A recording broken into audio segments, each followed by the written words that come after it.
Have you ever noticed how one generation was raised like they were destined to change the world and then walked straight into a world that changed the rules without telling them, I am talking about millennials, the kids who heard you can be anything, and later discovered that anything often translates to highly educated and mildly broke? People born between 1981 and 1996 grew up surrounded by encouragement. They were told they were talented, unique, and capable of greatness. Teachers said it, parents said it, posters on classroom walls said it. With confidence like that, of course, they believed it. They studied hard, collected degrees, and followed the plan exactly as instructed. Then many of them stepped into adulthood around 2008, just as the economy fell apart.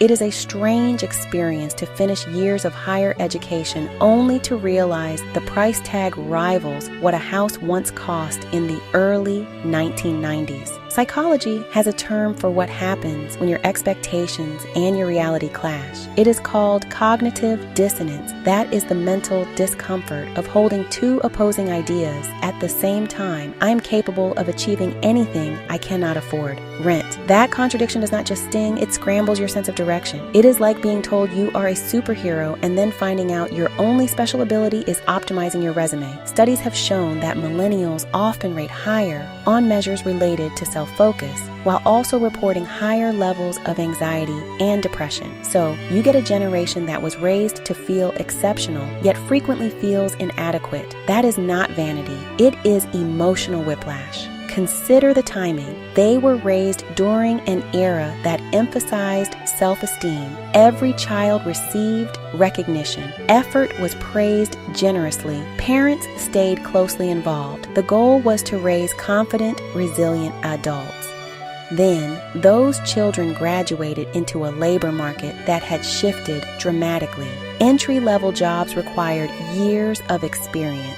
Tuition costs had multiplied, stable long-term benefits became less common, pensions largely disappeared. It felt like training for a race only to arrive and find the course redesigned overnight. At the same time, social media arrived during their teenage and young adult years. They were not small children with it, and they were not fully formed adults either. They were building identities while also broadcasting them. Learning to live and learning to present a curated version of living happened simultaneously. When self-worth becomes intertwined with likes, views, and constant comparison, the mind goes into performance mode. Life starts to feel less like participation and more like an audition that never ends. Meanwhile, traditional markers of adulthood, such as homeownership, marriage, and starting a family, became more expensive and harder to reach. Many millennials still value these goals, but the math often does not cooperate. So some people in their 30s and 40s feel as though their real adult life is perpetually about to begin.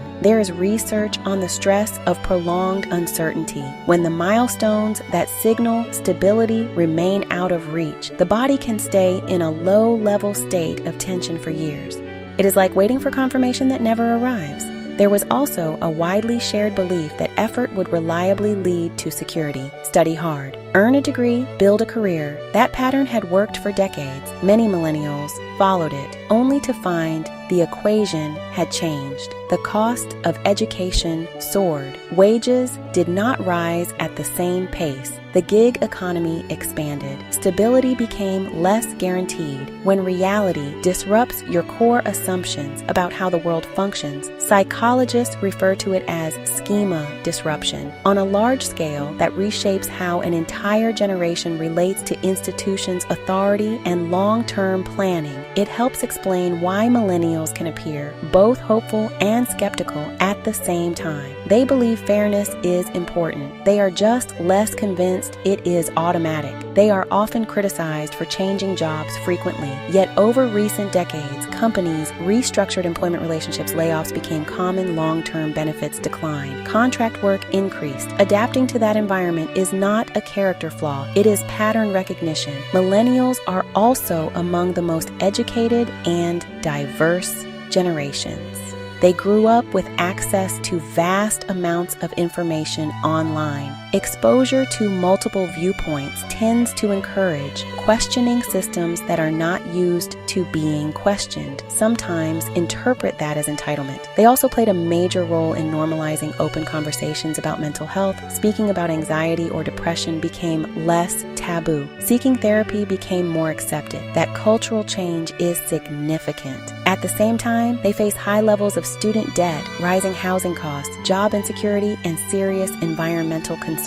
Being told to solve large global problems while navigating personal financial strain can produce a heavy sense of responsibility mixed with a limited control. So when people ask why millennials seem anxious, the answer is not mysterious. They were shaped by strong expectations, economic volatility, constant comparison, delayed milestones, and overlapping global challenges. Human beings respond to instability with vigilance and adaptation. That is not fragility. It is biology. If the map you were handed no longer matches the landscape, you do not throw away the journey. You revise the map. Millennials are not lost. They are adjusting, recalculating, and continuing forward. Considering the circumstances, they are doing far better than many people give them credit for.